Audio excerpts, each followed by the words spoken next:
Hello and welcome to the Gooner Talk. Back again with you guys for another episode of our Raw Reaction series and specifically the Arsenal News Show. Hope you're doing good. Hope you're doing well and enjoying the start of the international break, because I'm not.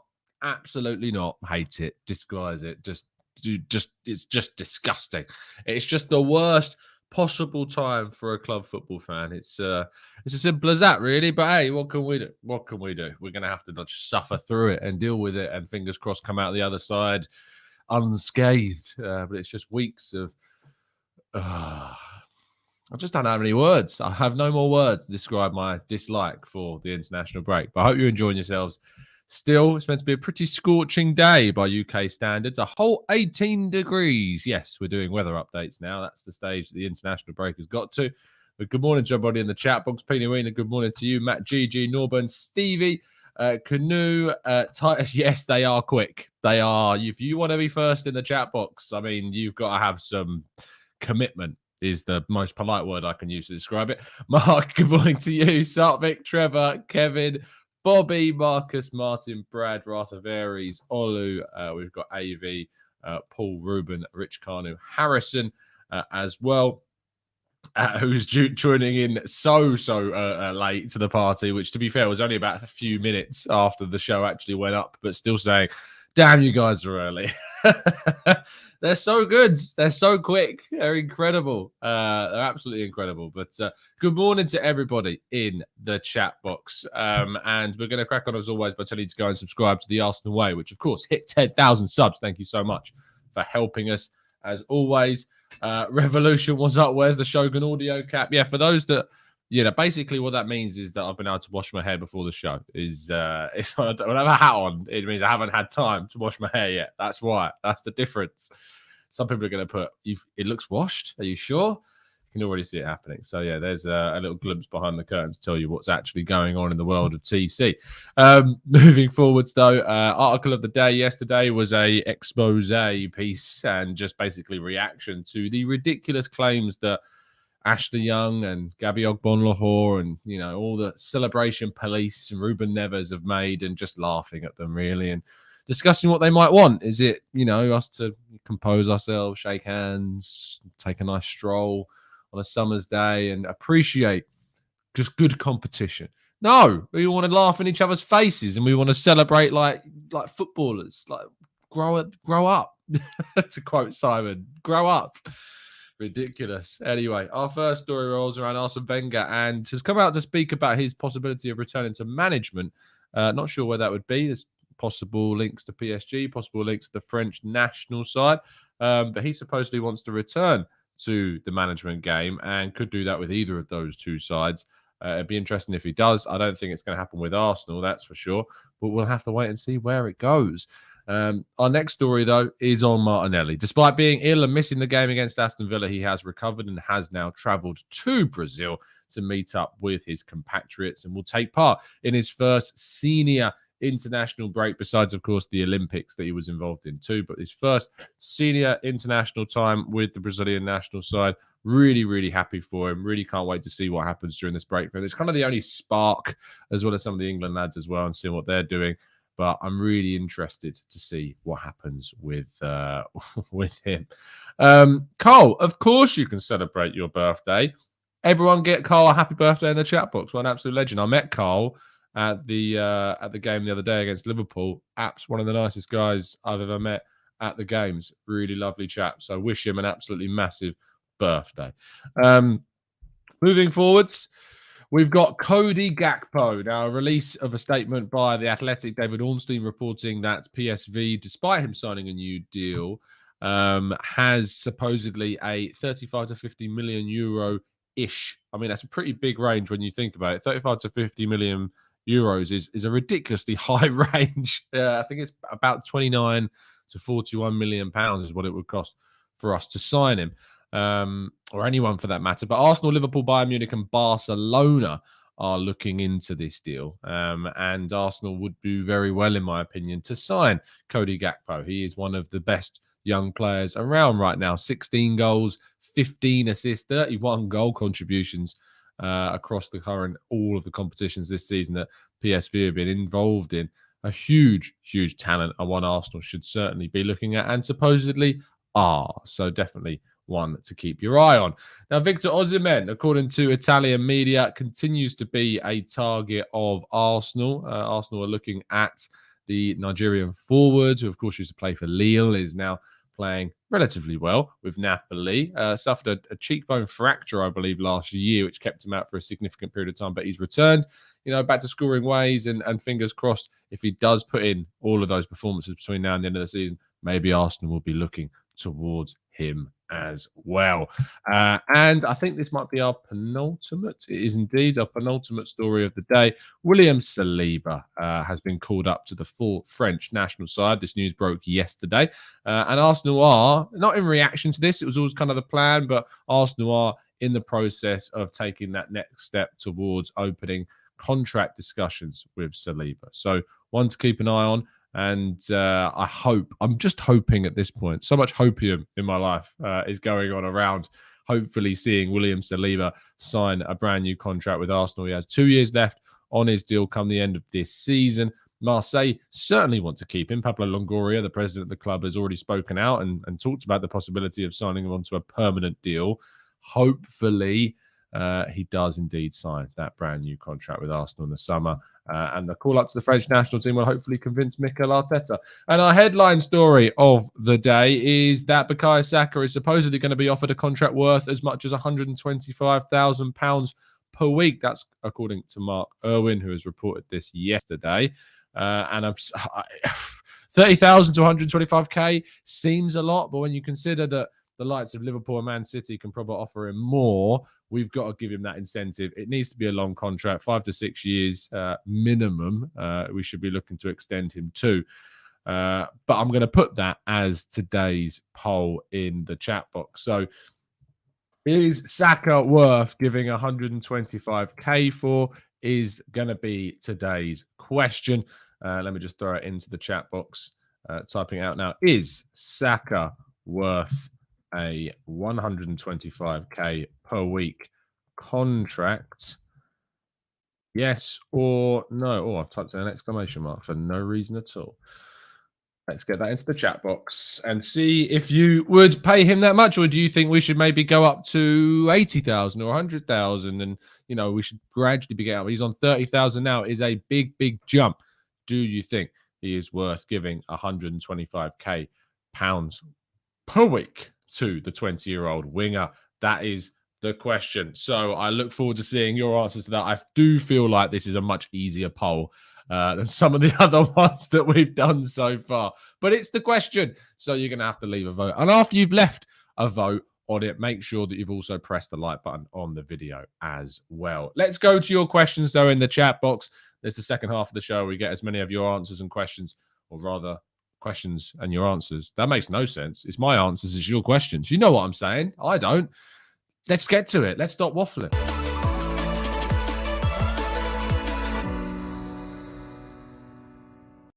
Okay. Let's see where we are at already. We've got how many votes? 113. How can we have 113 votes and we've got 61 likes? That makes no sense. You've pressed the like. You've pressed the poll. If you've not pressed the like button, what's going on? It's just another press. Like one press, two press. Come on, guys. It's easy as that. It's easy as that. Let's jump in here, though. Oh, why did I get a notification come up? Oh, Jack has now been a member for 2 months, according to YouTube. Fantastic to see that. I didn't even know that YouTube did that. I don't have that coming up on StreamYard for some reason. But Jack, thank you for the continued support, mate. Really appreciate that. Paul, worth it on a new player would cost more. Good point. Matt G says, if the season ended today with us in 4th, do any of the Arsenal players get into the Premier League team of the season? It's a really good question, actually. I'd argue that Ben White certainly would get into the Premier League team this season. For me, I think you look at the centre-backs this season. Man City centre-backs, Stones, Laporte, Diaz, they haven't stood out anywhere near as much as they usually do. I think White has stood out for Arsenal. Van Dijk, you'd probably have to go and put in there as well. Matip, I think, has got a really good shout at being in there too. I think he's been fantastic. Who else? Thomas Partey, if he continues on the way in which he's performing, could arguably get in there in central midfield. Bukayo Saka could get in there. Other right wingers, Mohamed Salah. I mean, yeah, it's going to be tricky to get ahead of Mohamed Salah on that right-hand side. Emil Smith-Rowe on the left-hand side. Had he been playing more, maybe Smith-Rowe would have got into the team this season. But because he's coming off the bench most of the time, I'm not exactly sure that he would do. And Ødegaard would be the last one. Does Martin Ødegaard and does Ramsdale, but I don't think he's kept as many clean sheets as Edison or Alisson. That being said, I still think he's been better than those two goalkeepers. But he's faced an injury now, so maybe he wouldn't get into the team. But a lot of you are saying Ramsdale, Ødegaard's getting in there. Ramsdale says IF as well. Ramsdale 100% says Harrison. So it seems like Ramsdale might get into the team. Dan says Ramsdale, White, Partey, Saka, Smith-Rowe and Ødegaard all have a shout of getting into the Premier League team of the season at this moment in time. Really, really good question. Dan says, hi, Tom. Do you regret us not signing Kulusevski, seeing his performances? I regret in the sense that maybe it would have stopped Spurs signing him. But beyond that, no. I mean, he doesn't get in over Saka. He wouldn't have been playing like he is now. Saka plays every single game. He's better than Kulusevski. So I don't regret it. The only thing I regret is seeing how he's doing for Spurs. What I would say is I've probably been wrong on how much he's improved. I don't think he's been wildly better than what Lucas Moura was already offering them, but I think he's definitely stepped up ever so slightly their output in the final third since he has arrived. PD Ween says, if Saka didn't re-sign and wanted to go to another Premier League team, which team we just about could stomach him leaving for? Oh, man. Burnley? Maybe.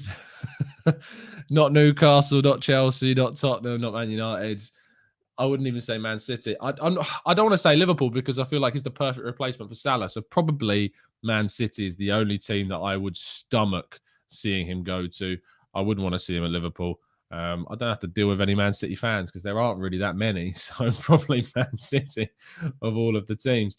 Axel says, I've been an advocate of Osimhen, but watched the show on the Arsenal ASD, got informed that he is a bit injury prone. Move on to another target. Let's use this boring break to scout. Yes, let's absolutely use it to try and scout some players. Jinglin says, Saka no doubt worth that contract, but I think he's too young to get that. Shall we upgrade his contract step by step, say around 80k?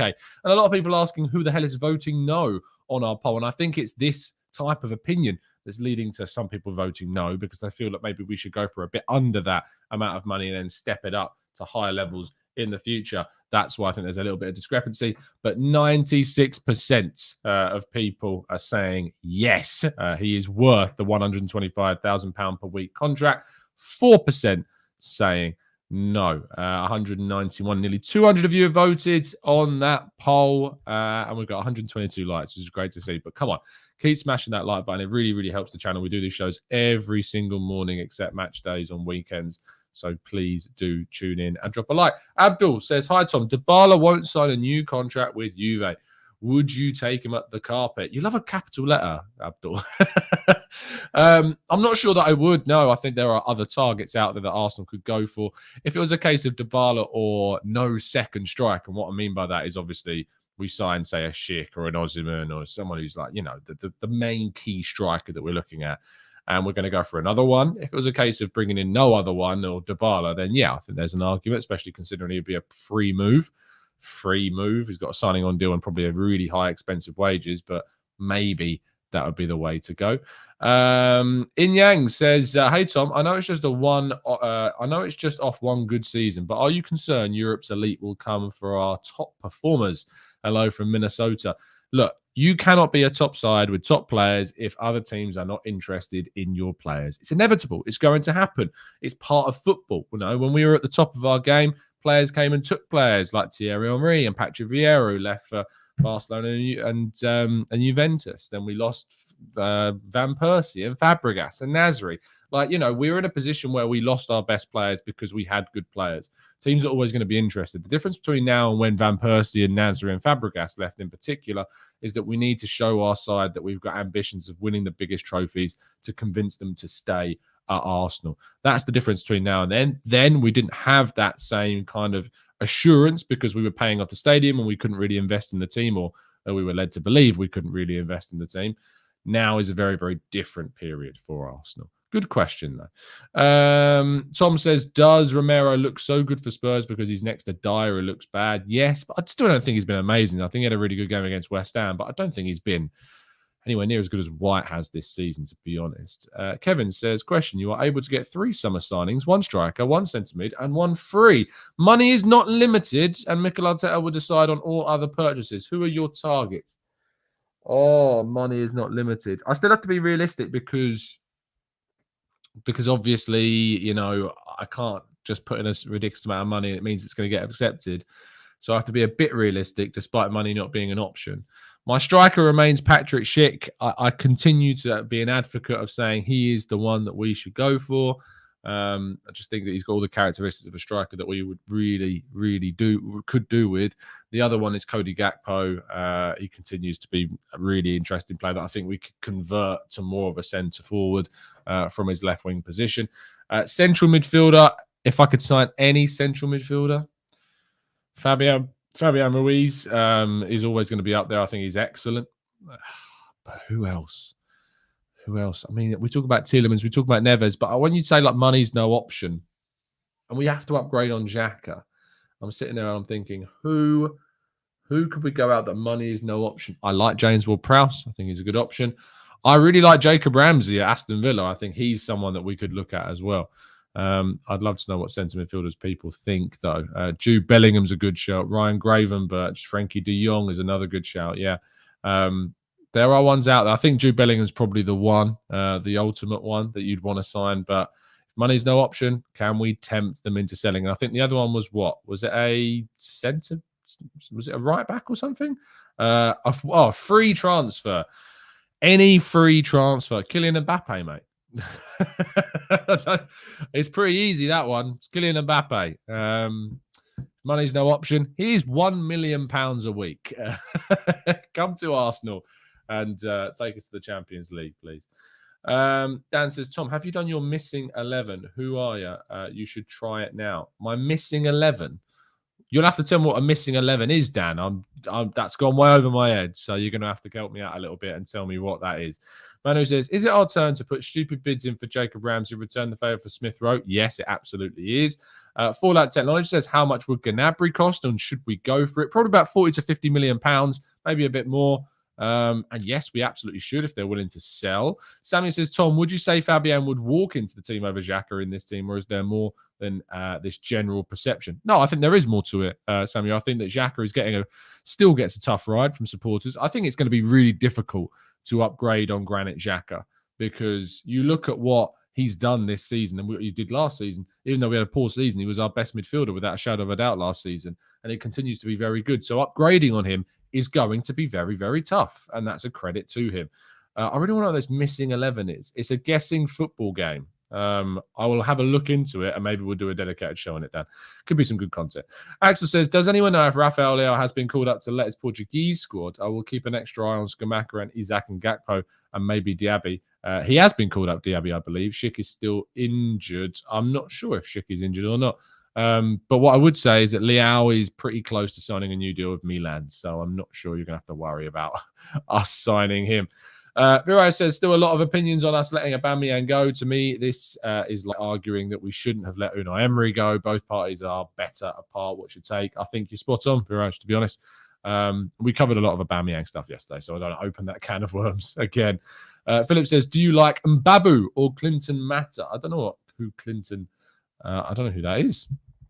I know Mbabu is a Swiss international, but I don't know enough about Clinton Mata. Club Brugge. I know that Manu will be able to give us plenty of information about him. Mbabu, not for me. I don't think he's the right player to go for at this moment in time. I'd rather go elsewhere and look at, say, Rydal Baku from Wolfsburg over Mbabu to be a backup to Tomiyasu.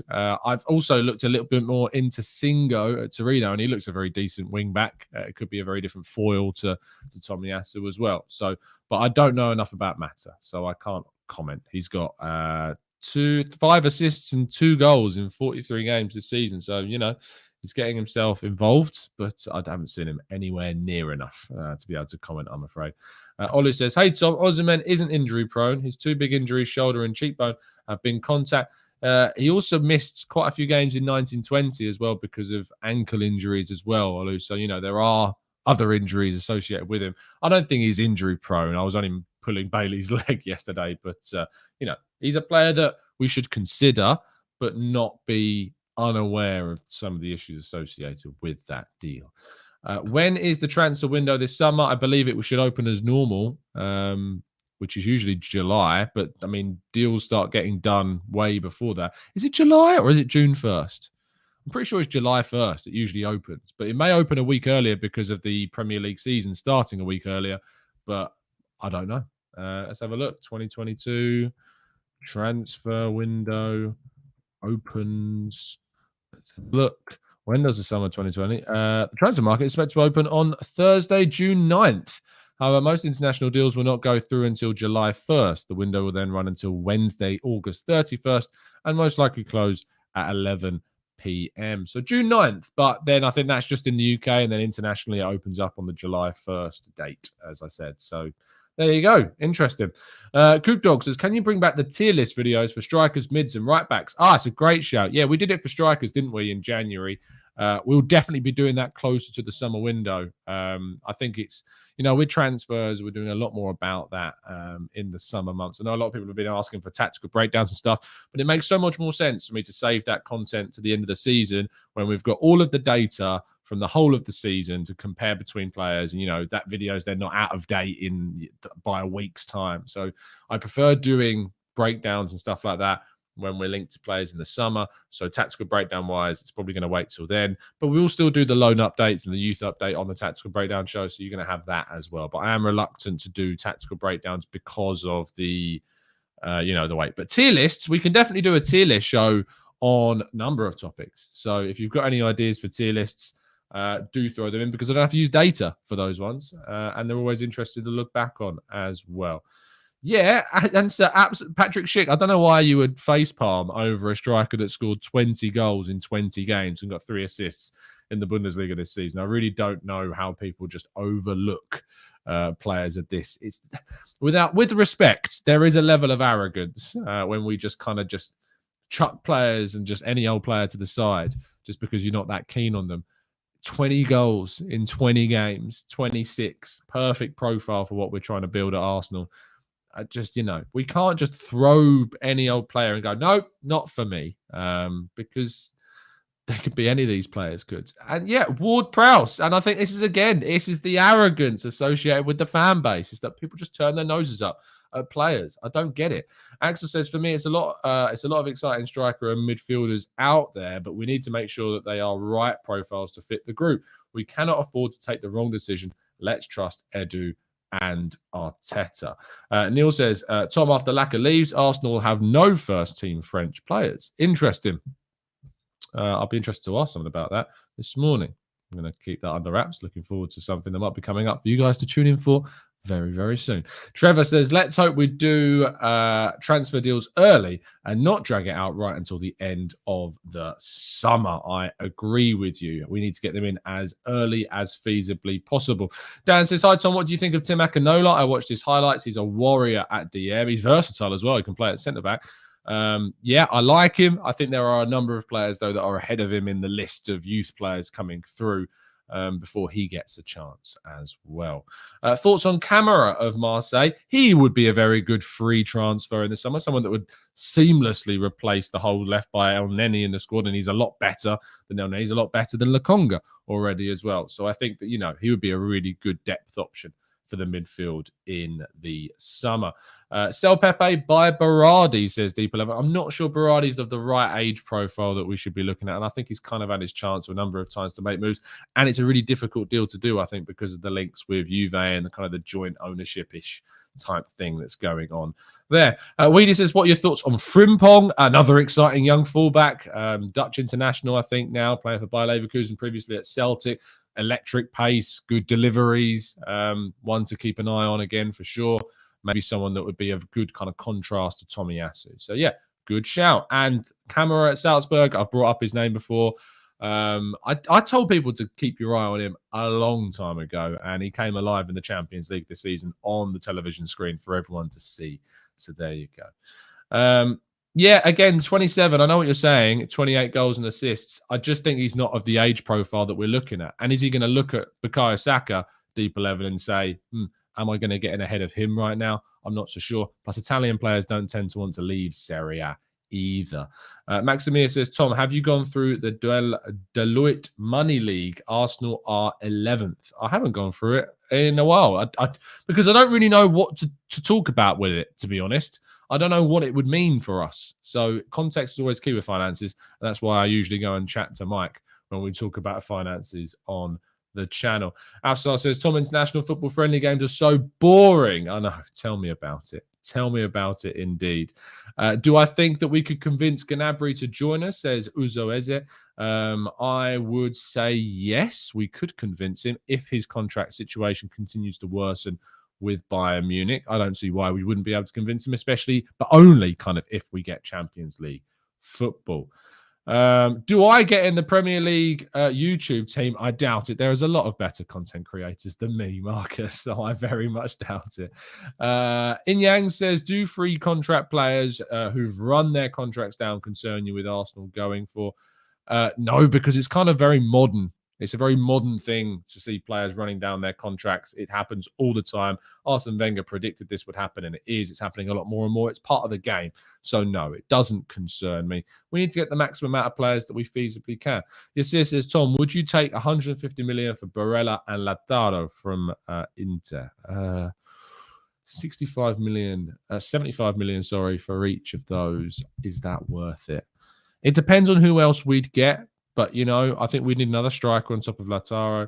I think we need another midfielder, another right back, arguably a wide forward. And I'm not sure that 150 million for the two of them would be wise if we're doing the rest. Yes, yeah. So I think we may need to try and get that for a bit less. Manu says, Reece played really well against Ajax. I was at the game, and some mates, it was absolute scenes from Anthony. It's good to see that he's doing well. And I think he scored the other day as well in the Conference League. Too. So we need to see his price rise. He's not going to get into Arsenal. We know that. But he is going to hopefully get us a few more quid in the summer. So let's look forward to that. Thanks, Marcus. I really appreciate that kind comment. It's really nice of you to say. In fact, let's end on a positive note. Thank you so much for that. Thank you so much for the support, everybody in the chat box. Really appreciate your time as always. You're absolute legends. Really appreciate all the support you provide the channel and the Arsenal way too. Look, I'll try my hardest to bring you more content throughout the international break. We've got a podcast this evening. Myself, Mike, and Ola are going to be having a good chat about Arsenal tonight. Ola's got a lot of different views to myself on a few things. That's going to be a really interesting discussion. And we've got a lot of important things to talk about. There will be a live show on the Arsenal Way at 9:30. Bailey and Chris will be bringing you that. So look forward to seeing that turn up in the morning as well. And hopefully some exciting content as well coming out on there too. Me and Bailey actually had a really good discussion about kind of the strikers that we would sign. So if you're into that sort of thing, go over to the Arsenal Way. Link is in the description, and you'll be able to find more about striker debates and stuff like that over there. And the Arsenal Lounge was also live last night too. So plenty of stuff for you to get your teeth sunk into during this international break. But try to get yourselves through the day, even though there's no Arsenal to look forward to for a little bit. I'll be back tomorrow morning, of course, as well. If you don't join us for those other shows, make sure you drop a like before you leave. Subscribe if you're new. And as always, up the Arsenal.